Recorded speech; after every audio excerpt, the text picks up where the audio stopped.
All right, a big day for the Fed. No change in rates. That was expected, but a big change in the Fed's outlook going forward. Now, at least the projection based on that dot plots, now the Fed saying that they could potentially cut rates as many as 3 times in 2024. Of course, the market was already running ahead of that, but the validation they got today really sent us off to the races in the equity markets and in the Treasury space, too. Ken Shinoda, DoubleLine Capital Portfolio Manager, joining us right now to talk a little bit more about that. And let's start off with the Treasury rally, because this is phenomenal here. A 2-year yield now down 31 basis points on the day. And if you exclude that 60 basis point drop we had during the SVB crisis, you got to go back a lot of years before you find a day like today.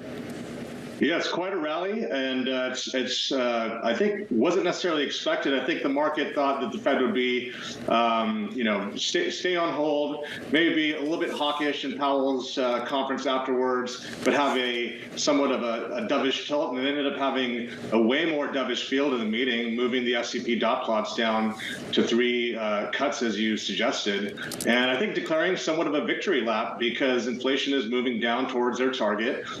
Growth data has continued to slow.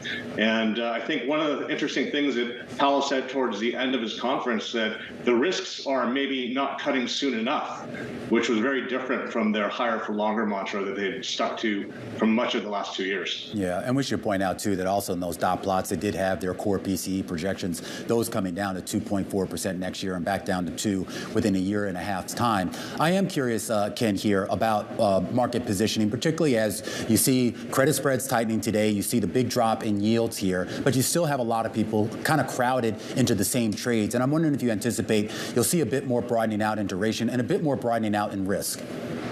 Look, I think we've had a ferocious rally from the dark days of October, when it seemed like there was no good news coming out for bonds. And so you've seen over 100 basis point rally in the 10-year, and that has lifted the equity market as well. So I wouldn't be surprised to see a little bit of a pullback going into year end.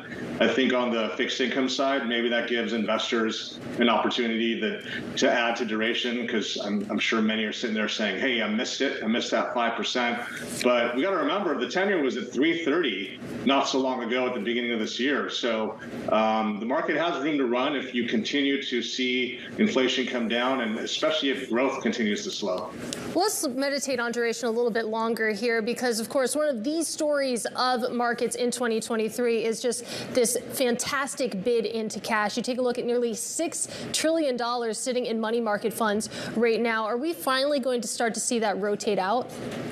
You know, as a bond manager, I sure hope so. It's our number one competitor over the last couple of years has been the T-bill and chill mantra. But I think the Fed is basically telling you got to start moving out the curve. And if you don't want to take on too much duration, just start going out 2 years, maybe go out 5 years. There's plenty of places in the fixed income market that provide a lot of value. So I think it is time for investors to start coming out of cash and locking in some of these yields. I know the market's moved from the highs we saw in October, but it's still very high historical levels and attractive relative to long-run equity returns. Okay, so T-bill and chill, maybe that's over. Maybe it's time to take on some duration, at least going out to 2 years. Let's talk a little bit more about credit risk right now, because I'm looking at IG spreads. I'm taking a look at junk spreads as well. And just the tightening that we've seen this year, and especially in the last month or so, has been pretty interesting to watch. Is there enough risk priced into these markets right now?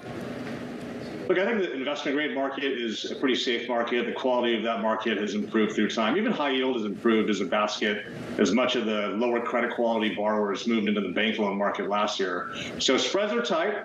I think it's a security selector or bond pickers market. You can find opportunities out there. But broadly speaking, if you go into a slowdown, you would expect some spread widening.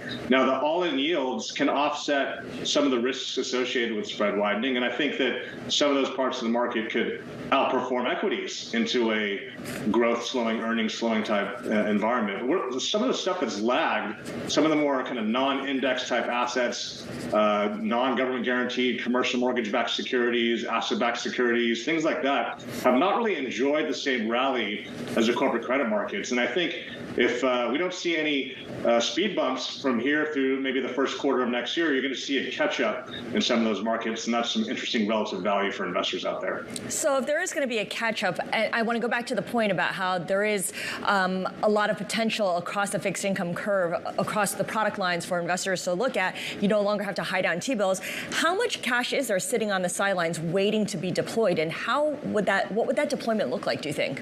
Yeah, well, there's over $7 trillion, and it's actually been going up over the last couple of weeks for whatever reason, in money markets and T-bills. But I don't think all of it comes back. You know, in 08, 09, after the GFC, the Fed took rates to zero, so I kind of had to move out the curve. But if the Fed cuts, let's say, 100, 150 basis points over the next year or so, I know only 100 is priced in, but they usually don't just go a little bit, they usually go a lot. I expect some of that money to come out, but let's just say Fed funds and T-bills go from 5.5% to 4%. That's still pretty good for a lot of investors. So I think there'll be some movement, but we'll still see a lot of money stay in those short-term type investments, given how high yields would be, even after they cut from the levels they are at today. Okay, good point. If Powell is making investors more bullish on bonds, I assume he's also making investors more bullish on equities. What would that mean then for bonds? Well, I think lower bond yields are bullish for equities to a point. At some point in time, if rates keep falling, they're falling because the market's sniffing out a recession, and that would then not be good for equities. So be careful what you wish for as far as rates being lower. I know a lot of people invest in tech stocks, which rates would go back to zero, so tech could go to infinity and beyond. But at some point in time, lower rates means that there's some problems out there. So there's a fine balance to the soft landing mantra that's out there, to the extent rates kind of stay where they are, growth and inflation come down a little bit, but not too much. And equities have gone up a lot. So I like kind of the equal weighted approach versus buying the high flyers, but I'm a bond investor and we're perpetually negative on high flying stocks because bonds only go to par and stocks go to, you name it. Well, it does seem like some people are kind of starting to embrace that line of thought, Ken, particularly given that even prior to today and the big dovish tilt, you hadn't really seen credit spreads blow out, and maybe that gave some confidence in people to go back in some of those Russell stocks and those S&P 400 mid-cap stocks with the idea that that big refinancing cliff that we were also worried about maybe might not be as onerous when it does actually appear. Well, look, lower rates is really helpful for some of the parts of the market that got pressured by the refi risk. Commercial real estate is a prime example because a lot of people expected defaults to pick up in the bank loan market, but I think companies have hung on thanks to the flood of capital available to them in the private credit markets. There's about $1.6 trillion in private credit to be deployed and help the corporate markets. For the commercial real estate markets, those borrowers are resetting their rates, and they're defaulting because they can't refi into this marketplace. So lower rates is going to really help the commercial real estate market. We've come down a little bit. We need some more to go. But that's one market where maybe you can look for opportunities in the sense that it's not as bad as people expect if we see lower rates for borrowers to refinance into. Well, Ken, just quickly there, that's kind of what I've been wondering. When it comes to the commercial real estate market, you said that there's clearly some opportunity there. Is it fair to say that the troubles and some of the worst case scenarios that we were thinking about earlier in the spring are firmly in the rear view here? I think there's definitely problems out there. Commercial real estate and real estate in general, it's location, location, location, and for lenders, it's borrower, borrower, borrower. It all depends what property, who the borrower is, what geography it's located in. So if you can roll up your sleeves and do the work, it's a great time to be a lender right now. You can pick and choose assets. You can pick and choose borrowers. I think it's a better time to be a debt investor than an equity investor. There's just so much uncertainty in buying the equity of properties, and are you going to be able to get financing? Are you going to be able to increase your rent roll? Are people going to ever use office space again? But if you're a lender, you can lend at what you think are reasonable valuations on the property at very attractive risk levels, meaning lend at low loan to values, and you get pretty interesting spreads. And with SOFR up and short-term rates up a lot, just like all the private credit players talk about how great private lending loans are, that's the same thing that commercial real estate loans offer today. All right, Ken. Well said, as always. Always appreciate you taking time for us. Ken Shinoda, portfolio manager over at DoubleLine Capital out there on the West Coast.